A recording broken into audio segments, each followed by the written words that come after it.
The laughter started the moment she stepped off the transport.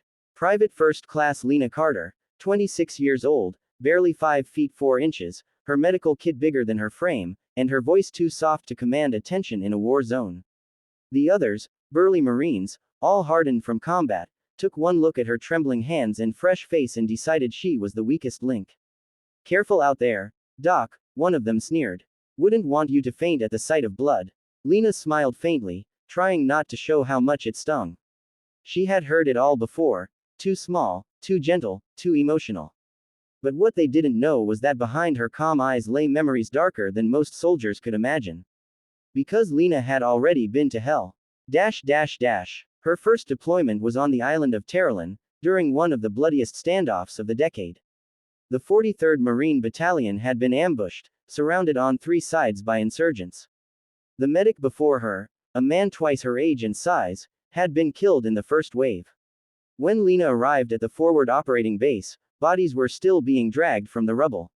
Her first day on duty, she stitched 7 men without anesthesia, her gloved hands trembling only once, when a dying soldier reached up and whispered, "Please, don't let me die alone."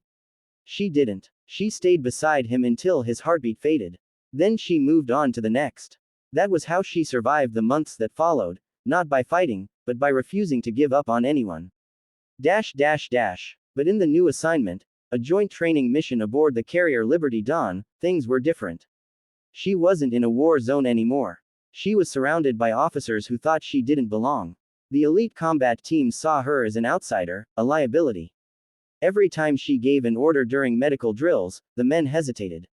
Even her commanding officer, Lieutenant Harris, would roll his eyes. "Relax, Carter. These aren't real wounds. Save your energy for when it matters." But it did matter to her. Every second of training could mean a life saved later. She had seen what happened when soldiers weren't prepared, she still saw it every night in her dreams. Still, no one listened. Until the day everything went wrong.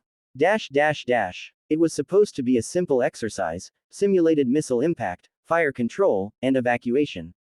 But halfway through the drill, the simulation turned real. A malfunction in the ship's secondary engine triggered an explosion near the lower deck.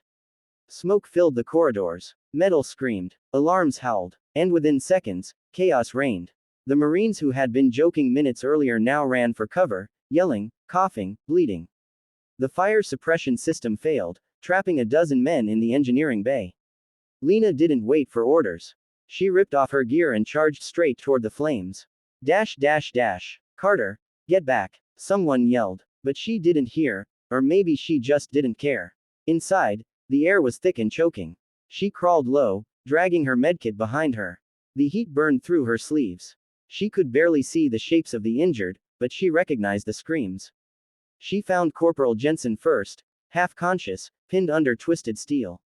She tried to lift it, failed, then wedged a fire extinguisher beneath the beam as a lever. The muscles in her arms shook violently as she heaved, ribs straining, but the metal finally gave way. "Come on," she gasped, pulling him free. Another blast rocked the bay. Shrapnel tore across her vest, and a sharp pain shot through her chest as metal splinters dug deep into her side. She stumbled, gasping, blood soaking her undershirt. But she didn't stop. She patched the wounds she could, dragged the men she couldn't walk, and refused to leave anyone behind, even when her vision blurred and her legs gave way beneath her. When the smoke finally cleared, she was the last one carried out. Unconscious. The rescue team counted 11 men saved. The doctor on board said she was lucky to be alive. 3 ribs shattered, 2 punctured lungs narrowly avoided, burns along her left arm, injuries that could have easily ended her life. But she didn't lose a single man that day. Weeks later, she returned to duty, slower, still sore, but standing tall. The laughter was gone. The same soldiers who once joked about her, fainting at blood, now stood a little straighter when she passed. Some of them even saluted. Still, Lena stayed quiet, humble. She never mentioned the pain she still carried, not just the physical scars, but the faces of the fallen that haunted her nights. Then one morning, Admiral Grayson arrived for an inspection, a man known across the fleet for his strictness and icy demeanor. He was walking the line of officers when he stopped in front of her.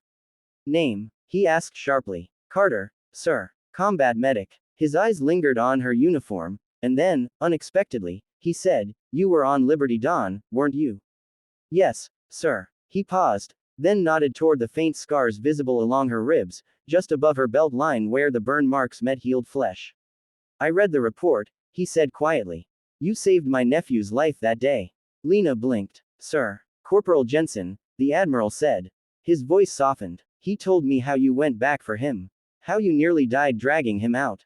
For the first time, the Admiral broke protocol. He stepped back, straightened his posture, and saluted her.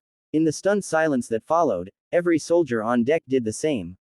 Dash dash dash. Lena didn't cry. She didn't smile either. She just stood there, a small woman in a medic's uniform, ribs still aching beneath the scars, surrounded by the respect she never asked for but had earned 100 times over.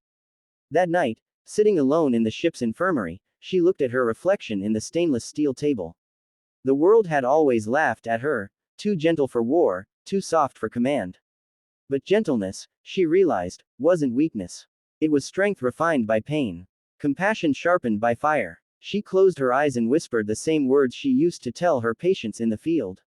"Hold on. It's not over yet. Dash dash dash." And it wasn't. From that day forward, whenever a young recruit hesitated or felt too small to matter, Lena Carter would lift her shirt just enough to show the faint rib scars and say quietly, "These aren't from giving up. They're from going back." And every time, silence would follow, the kind of silence that comes only when true courage speaks.